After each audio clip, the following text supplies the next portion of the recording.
Chat, I'm reacting to YouTube's darkest videos. Look in. Let's look in. Sponsored by Simply Safe. There's no safe like Simply Safe. Flash warning, flashing images soon. The following video contains scenes that may be upsetting and discomforting for some. Viewers describe it. Viewers is advanced.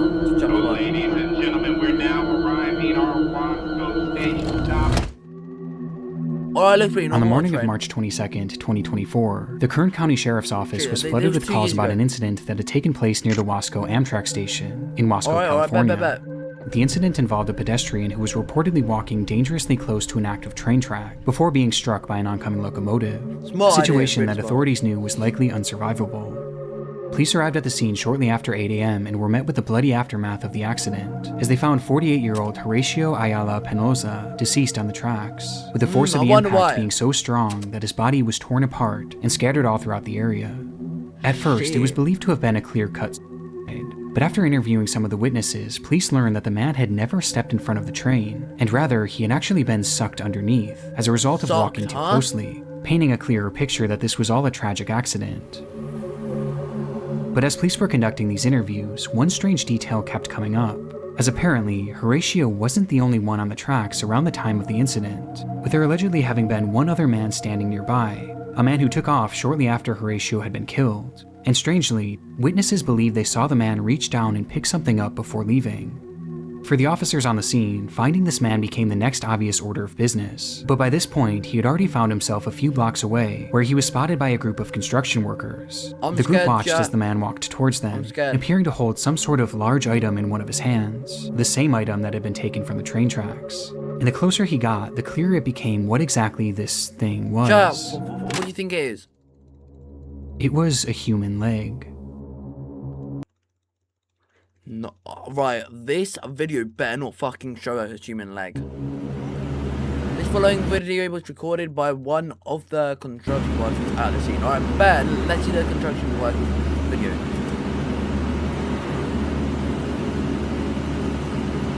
Last video I watched, a sociopath. Is this guy a sociopath? For some inexplicable reason, when the train had dismembered Horacio, this man had run over and picked up his leg, and he was now waving that leg on the sidewalk of a nearby road, with the construction crew claiming that he had been banging it against the fence as he walked towards them, and at one point had even struck the leg against one of their machines.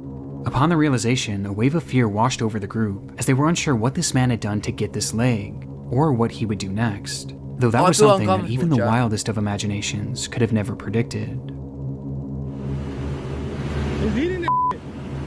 Huh?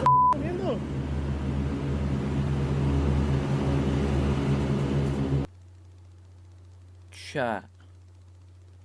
He's eating a fucking... He's eating a fucking leg. It's not a fucking chicken.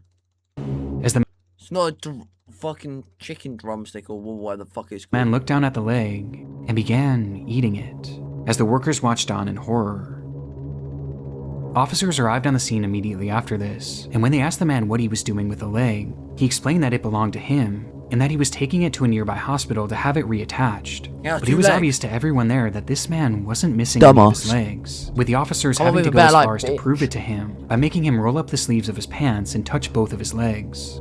His explanation was completely nonsensical, and obviously didn't account for the fact that he was literally eating the leg just minutes before, leading to officers immediately placing him under arrest.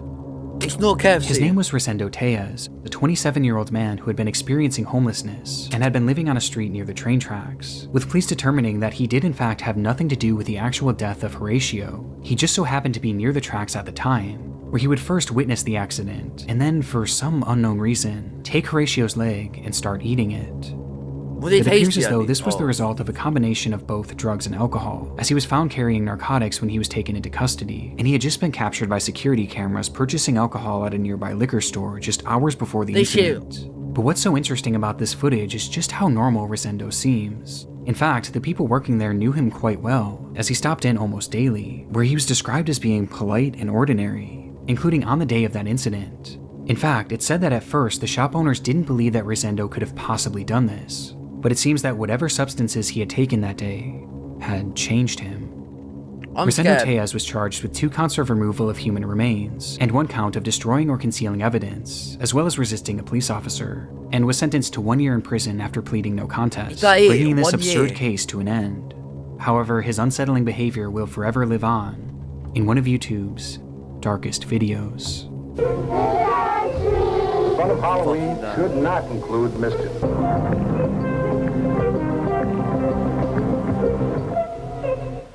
9.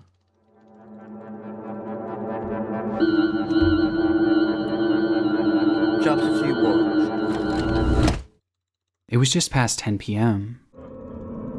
Safely tucked away in her second-story apartment, 20-year-old Hannah Vivaretti set up her phone to record a video of herself dancing. For her, this was a meditative practice, a way of unwinding after a long, stressful day, and to truly feel at peace. But that day, fate had other plans.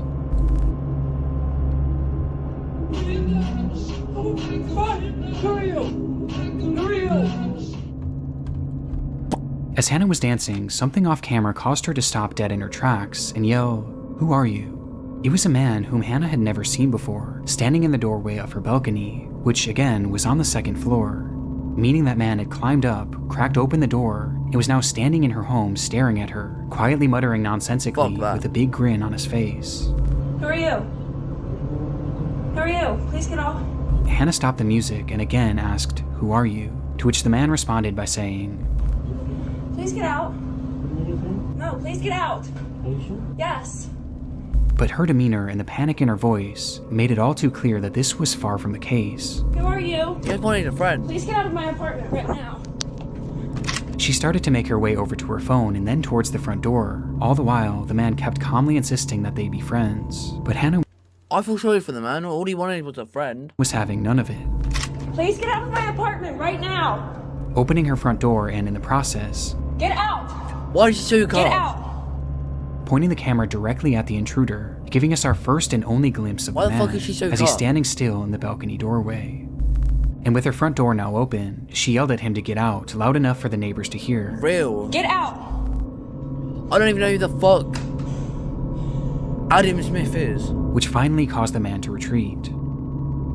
As it turns out, Hannah did actually know who this man was, at least vaguely, as he lived in the same apartment complex, but he never actually spoke to her. He would always just stare and smile, making it apparent all that the he had man some wanted was sort a of friend. sick That's interest all in he her. wanted. As for that, why dude? he entered her home that night, it's fairly obvious that his intentions were incredibly sinister, with Hannah recalling that during the entire experience, his hands never left his hoodie pocket, making her wonder if he was holding on to something. What would you say the minimum? On like OBS, I would say at least like a 1080. I'd say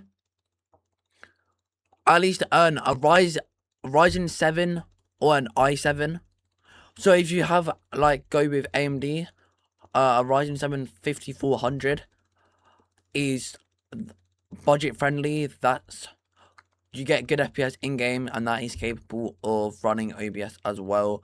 And GPU, if you're on a really tight budget, I would say RTX 1080, or if you have a higher budget, I would say the 3070, because the 1080 is quite old, but is capable of streaming. But if you have a high budget, 3070 is good.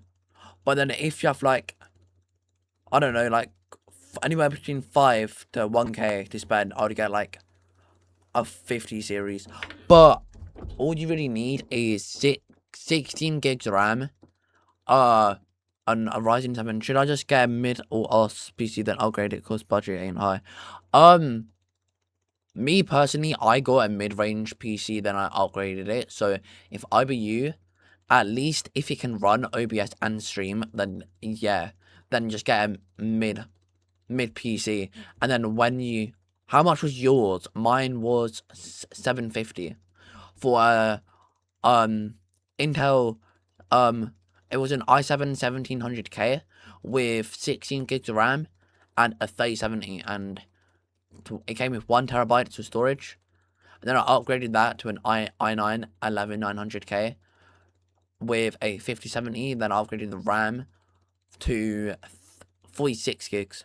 It was pre-built. Because I did not know shit about PCs at the time. Now I do.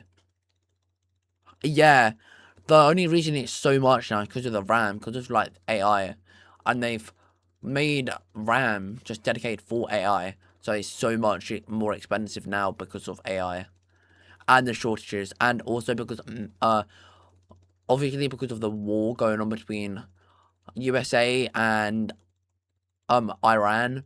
Majority of RAM is made and manufactured in the States. The prices are going to go up because of inflation, and then getting it shipped would be expensive because of the war. So, I mean, I would say it's definitely worth getting a PC, then just upgrade it in the future. Just make sure it can stream. Some sort of weapon that he may have been planning to use on her. But thankfully, because of her swift reaction, we'll never truly know what he had planned that night. Days after the incident, police would arrest 36-year-old Angel Moses Rodriguez Gomez and charge him with stalking, 2nd-degree assault, 3rd and 4th-degree burglary, and malicious destruction of property. Shit. But surprisingly, shortly after his arrest... Fortnite, I get... In creative, I get 320, and then in-game, I get 240, and then it drops anywhere between 240 and 239. But because of the new season, it goes down to 150, which is great. But I average. No way. How did? It was at the time I got it, 2022. It was 2022. So 2022, the 30 series just came out. So I stuck with the 30. Yeah, inflation's crazy now. Like, me personally, I saved up to upgrade the CPU first, because majority of the games are CPU based. Majority of them are. But yeah, with the i7, I got like 280 in creative, and then anywhere between 240 to 215 in game. But with my i7 and 5070, I get 320 FPS in creative, and then anywhere between 240 and 235 FPS in game. So it's a great. Like, sometimes it drops like 150, 120, but that's still. They allowed really him good. to walk free on bail. And given that he lived in the same apartment complex as Hannah, and clearly knew where she lived, this decision was incredibly controversial, with Hannah herself stating in an interview that, "I just don't think it's fair that he's walking freely right now, and I have to watch my back at every angle." Wait, bug. Thankfully, the court's decision would not lead to any further escalations in the case, and today Angel no longer lives in the country, but the footage is incredibly chilling nonetheless, and it sent me down a rabbit hole of home invasion videos late the other night. And here on YouTube, I came across countless unsettling examples. One such example comes from Saratov, Russia, and shows a woman moments after being awoken by the sound of knocking as she lay in bed in her apartment. It was around 4:30 a.m., which was already unusual enough, but things became downright horrifying for her when she realized that the knocking wasn't coming from the door, it was coming from the window. What the fuck?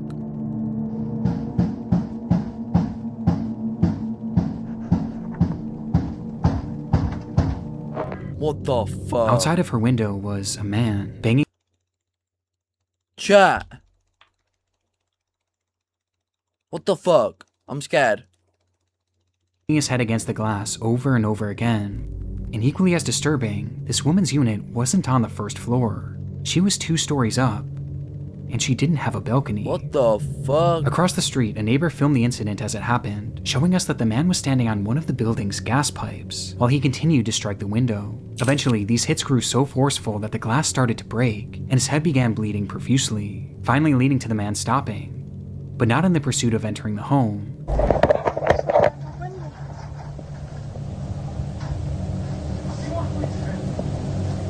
Fuck off. У него пена изо рта уже. Хорошо, это дурачка пьяный, да, там, бешенство или что? Ну, бля, попей мочи, иди отсюда уже. As he instead climbed to a different window where he attempted to peel it open with his fingers. But by this point, police had already arrived on the scene, and eventually the man would be forced down and placed under arrest. Good. When looking for an explanation as to why this man was doing this, it appears that he was under the influence of bath salts during the ordeal. But aside from this, I couldn't find any other information about the man's identity, or whatever became of him.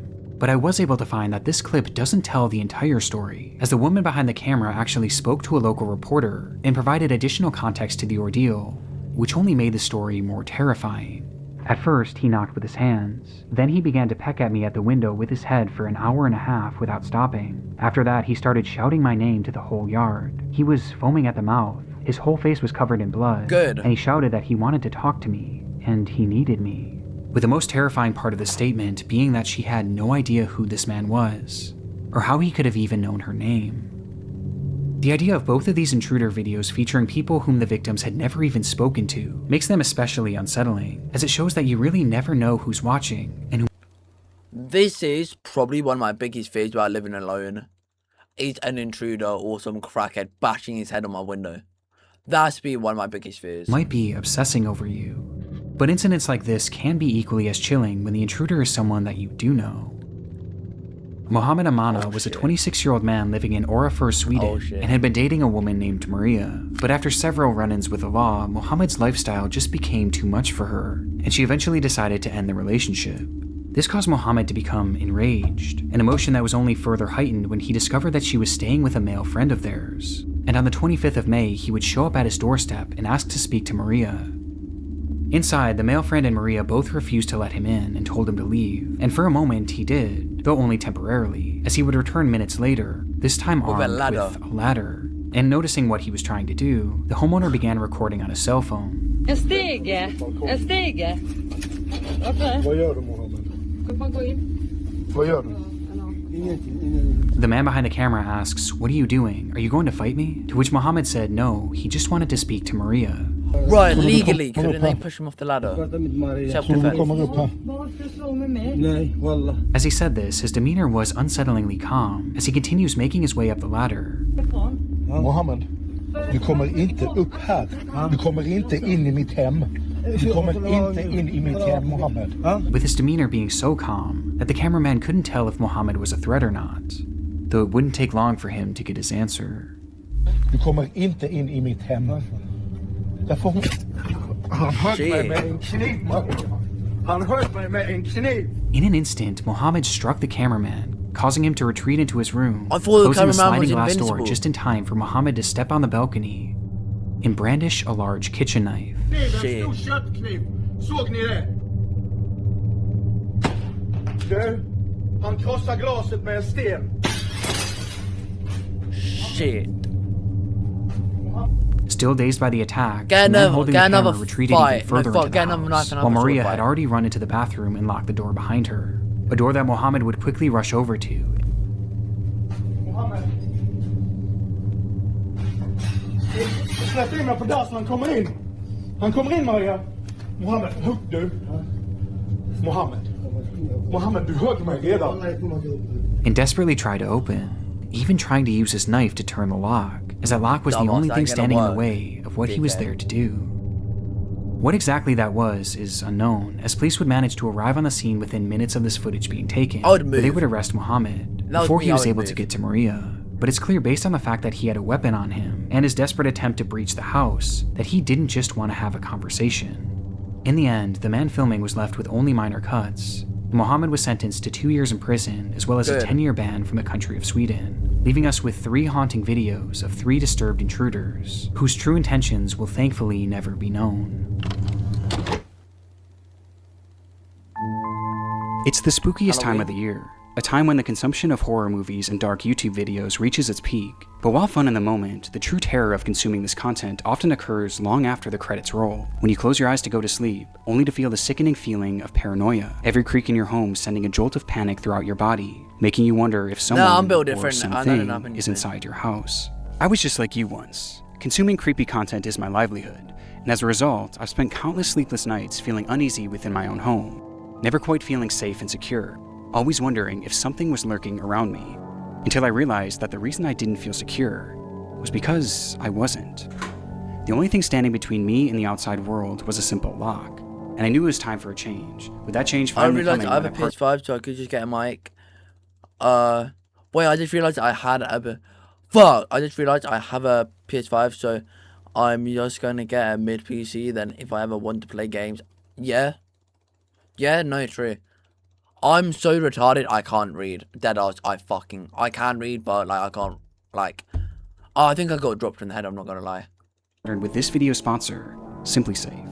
SimpliSafe is a home security system that you can control right from your phone. The SimpliSafe app allows you to arm and disarm the system, as well as view your live camera feeds anytime in any place. When I'm panicking in bed, I can just check the footage and be reassured that no one else is around. And when I'm away, I can check to make sure my belongings, and way more importantly, my dog, are safe. But SimpliSafe isn't just your run-of-the-mill security system. They utilize something called Active Guard Out. I'm not gonna lie, that's actually a good idea. I'm not gonna lie, that's actually a smart idea. Protection, which uses AI technology to identify threats outside of your home. So if someone is in the area acting suspiciously, we'll send an alert to a monitoring agent, who can then trigger the alarms, send out an urgent police dispatch, or even talk to the persons or persons in real time. And all this is happening before a break-in even occurs. Whereas with old school systems, by the time the alarm goes off, your home has already been breached. It's peace of mind in the place where we should all feel most at peace, which means the terror can end when the credits roll. And there's no safe.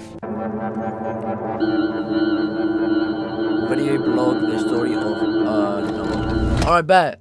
Let's see the story of Noah. Alright, hey folks, this is Noah, getting my blog live. Hi Noah, I'm Archie, nice to meet you. Trucks and trucks and lots of trucks. This is the very first footage that Noah Harpham would post to YouTube. After years of... Hey, sorry for interrupting the video, but I just want to come on and say I appreciate all the support you've been showing to my channel and the videos I've been posting.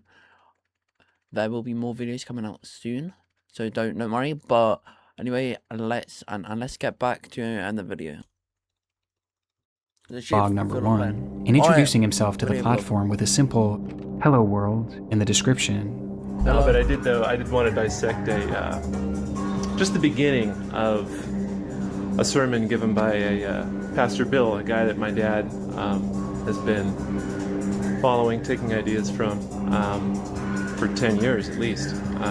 He and his family, 2 kids. In the video, Harpham paces throughout his home and discusses a priest named Pastor I might be seeing shit, but I swear I saw a figure in the background, whom he believed was influencing his father and his family, and clearly not in a good way. I've been ignorant of it for a long time, so I wanted to look at it, and I challenged him just to look at 15 minutes of this sermon. Though he gives no context as to who this pastor is, only mentioning that he had been ignorant of the situation for a while, and that this video was his response after trying to expose the truth to his father. Been waiting and waiting, and haven't heard anything.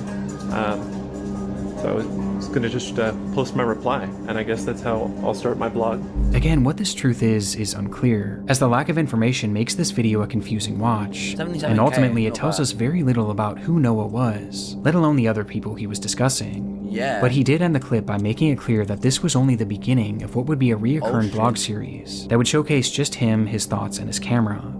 The blog is just going to be me with a video camera, and that'll be it. We'll see what happens. I'm not gonna lie, my first ever webcam was a £10 webcam that I got off Amazon.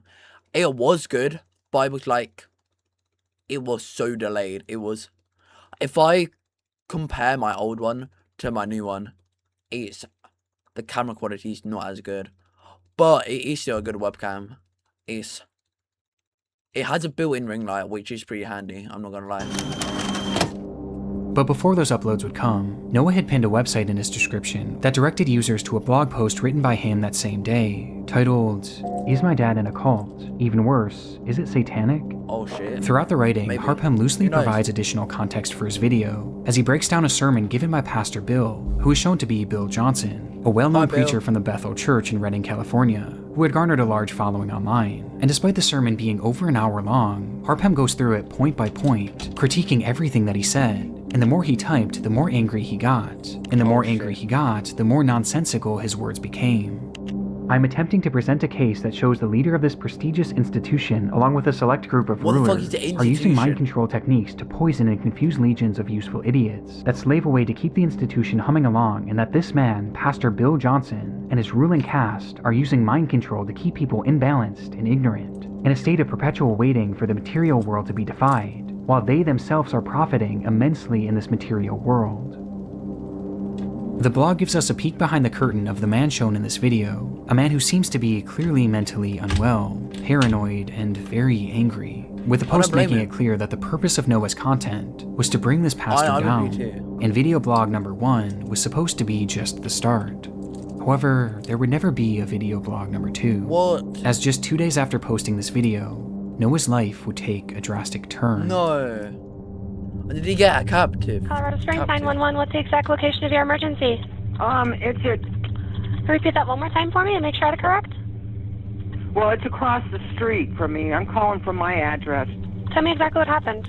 Well, there's a guy walking around with like 2 cans of gasoline or something, 2 Shit. small cans, and a big, like a rifle. It was black, and it had a strap around it. He's walking up to doors and stuff.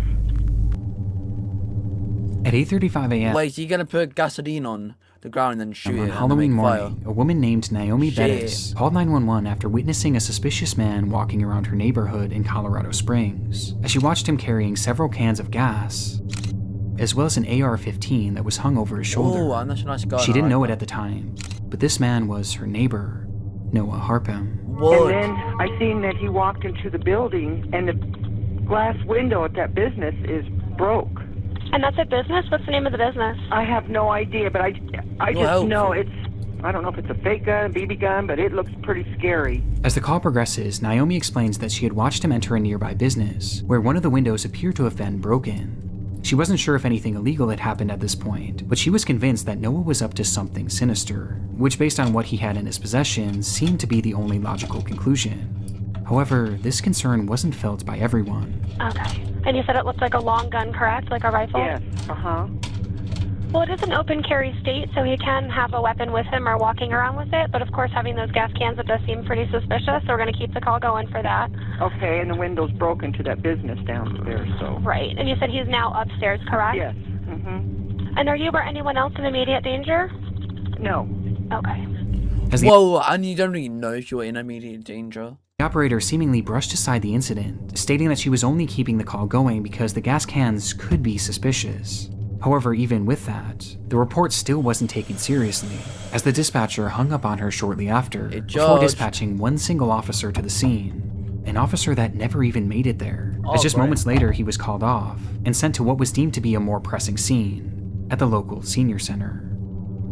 Naomi's concerns were completely ignored, but despite this, she continued to watch out her window, waiting to see what Noah would do next.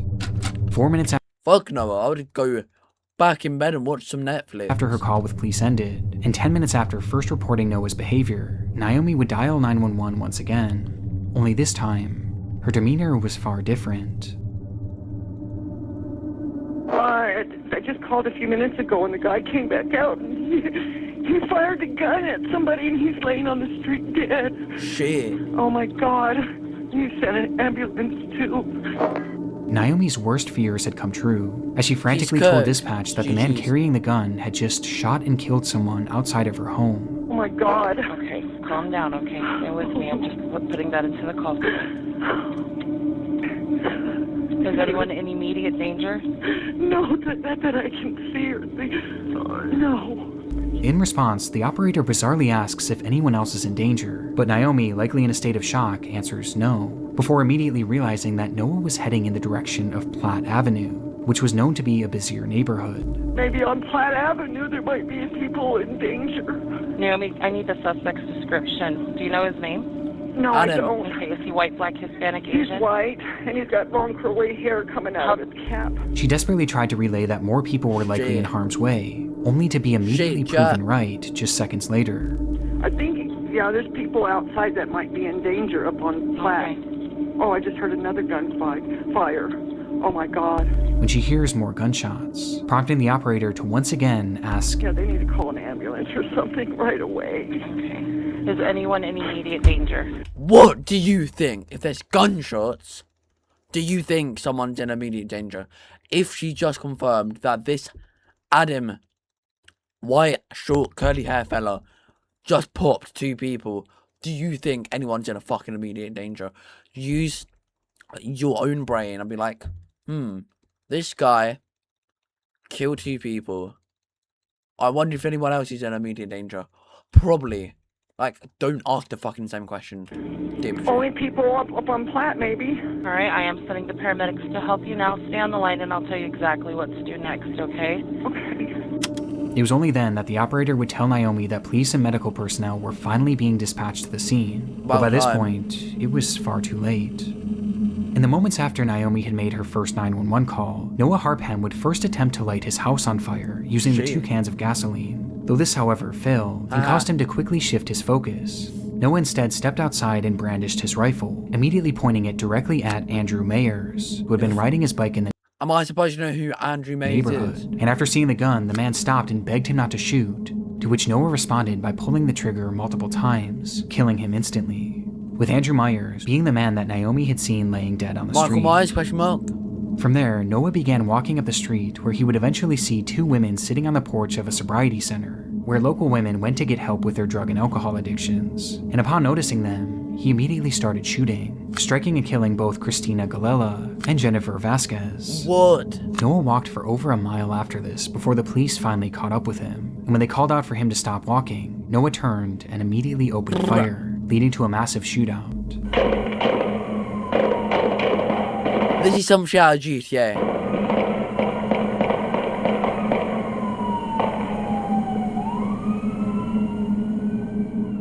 When the smoke cleared, the only one struck had been Noah, who was lying dead on the pavement, marking the end of his killing spree. About time. The investigation that followed revealed that Noah had never even met any of the 3 people he killed that day. They were all total strangers, leaving the question, why had he done it? Well, even today, there's still no clear motive, with this appearing to be a completely random and senseless act. But looking at his final and only posts online, Noah was clearly very angry and seemed to be mentally unwell, which was corroborated by testimony from his parents, as they later claimed that he had anger issues and suffered from drug addiction and bipolar disorder. But what's so unusual about this to me was that this video was published just 2 days before the killings, and it was clearly not meant to be a one-off post. It was something that he seemed genuinely excited to continue, yet not even 48 hours later, he resorted to this. Chat, do you think he had that shit planned? What happened in that time frame may never be known, but the effects of it will last forever. And I can't help but wonder how differently this all could have gone if that initial 911 operator had just taken Naomi's report seriously. Yeah. Noah's spree didn't start for a full 10 minutes after she started that call, which would have been more than enough time for police to intervene. But instead, Noah was given all the time he needed to end 3 innocent lives.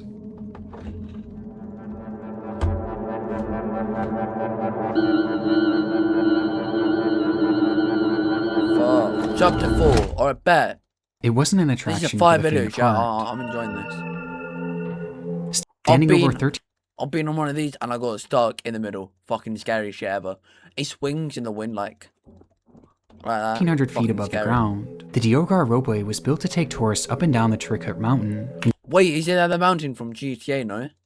I swear that's the mountain from GTA, Mount Chiliad. Jharkhand, India. It was the tallest cableway in the entire country, offering an unparalleled view of Diogar and the picturesque landscape around it. Because of this, videos have long since been posted on YouTube showing just how dramatic of a ride this truly is, with one such video being recorded on April 10th, 2022. How long do you think it would take to go top to the bottom?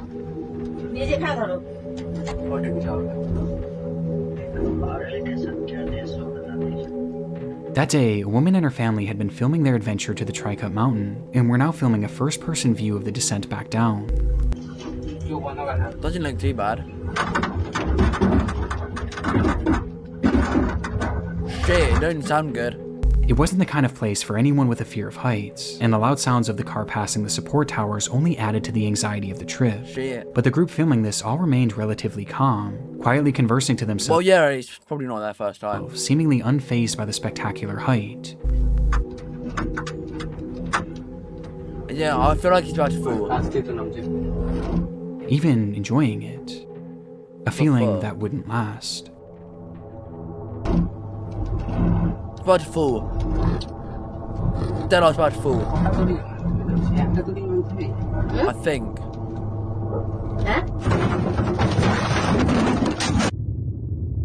I told you. Holy pre-watch. I did not pre-watch this shit. You really think I had 33 minutes to pre-watch this video and then react to it? The weird-ass sound effects made me think it was about to fall. Without any warning, the car was met with a massive force, sending the occupants and the camera to the floor, causing the footage to go dark. In that moment, one of the ropeway's axles had dislodged, causing a failure on the pulley system, which resulted in 2 carts crashing into each other, and the rest coming to a sudden and violent halt. The impact was brutal, but somewhat surprisingly, the footage continued.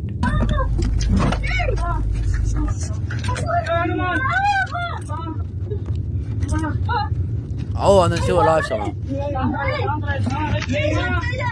Showing just enough to reveal that the ropeway and the cabin these people were in were both still intact, before the recording came to an end.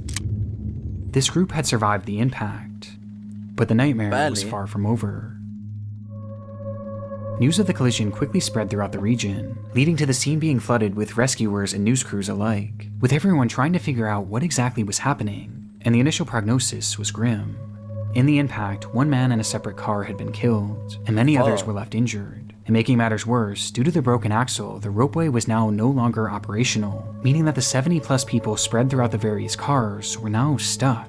I'm going to be at the very top in this situation, and you're fucked. Some of whom were still suspended over 1,000 feet in the air.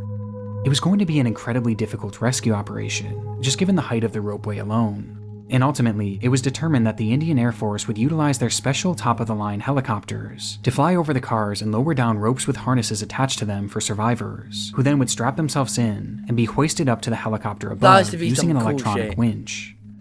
It took hours for them to even make their first attempt, before finally trying their approach on a middle-aged man, who slid on his rescue strap and was then slowly pulled up towards safety. I would love to do that.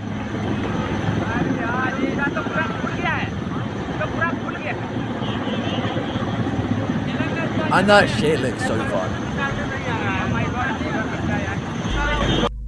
The footage of this is horrifying. Look, I'm just These people were already over 1,000 feet in the air when their cars got stuck, and now they were being lifted even higher, tethered only by a single rope and a safety harness. That shit looks Worst of all, cool. it was a particularly windy day, Looks which so was made fun. worse by the swirling of the helicopter blades, a combination that caused the man to start swinging wildly from side to side as he hung onto the rope for dear life. I hope the man.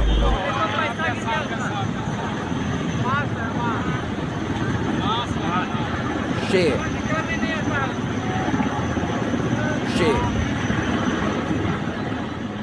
It was a grueling journey up, but finally the man reached the aircraft. And with safety just a few feet away, he instinctively reached his arms above his head in an attempt to grab onto the helicopter. A decision that would have disastrous effects. He grabbed onto the blade.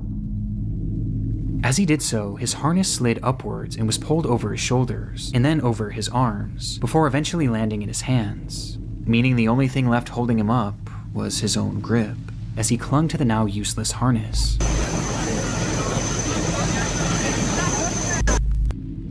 For a full minute he dangled there, just inches away from rescue. Meanwhile, the rescue crew searched the craft for something they could use to safely hoist him in, but before they got the chance... Come on! You got this. The man slipped out of his harness, You got this usual momentarily catching himself on the side of the helicopter itself, but by this point, his strength was gone. And seconds later, his grip would fail for good. No. Come on. Causing him to plummet approximately 2,000 feet to the ground below, killing him instantly. For those waiting to be rescued, the sight was especially horrific, as they watched the man who they thought had made it to safety fall to the ground right in front of them. The fear they must have felt knowing that soon it would be their turn is unimaginable. R.I.P. After this, the rescue crews began making tweaks to their operation, which started to lead to a few attempts going off without a hitch. But the entire process was incredibly slow, as a full 24 hours would pass before 60-year-old Shubha Devi would finally get her chance to be removed from the car.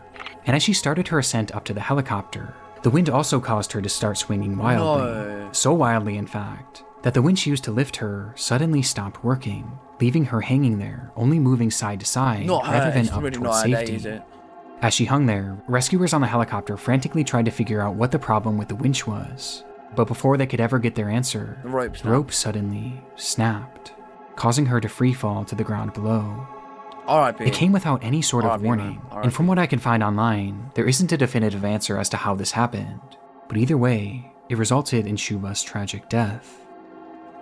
It took a total of 48 hours for the last of the survivors to be rescued and finally brought to safety, an unimaginable amount of time in an unimaginable position, with survivors having to watch 2 people fall to their deaths before them, unsure if they too were going to meet the same fate. Scary to watch. Since its release, the footage has sparked some debate online, as the media actually hailed this as an impressive and even successful rescue operation for the Indian Air Force, while others have hit back on this, as both incidents seem to have been entirely preventable, with more people dying from the rescue than the accident itself.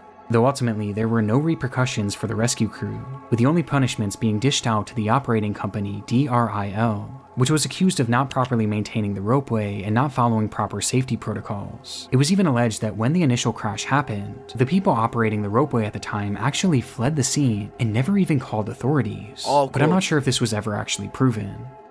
DRIL was fined over $1 million and has since been blacklisted from operating ropeways for 5 years, while the families of the deceased were given around $33,000 in compensation. Only 30K? Currently, there are plans to repair and reopen the ropeway, though at this point, no official date has been given for the reopening. I'd never go on that after watching this.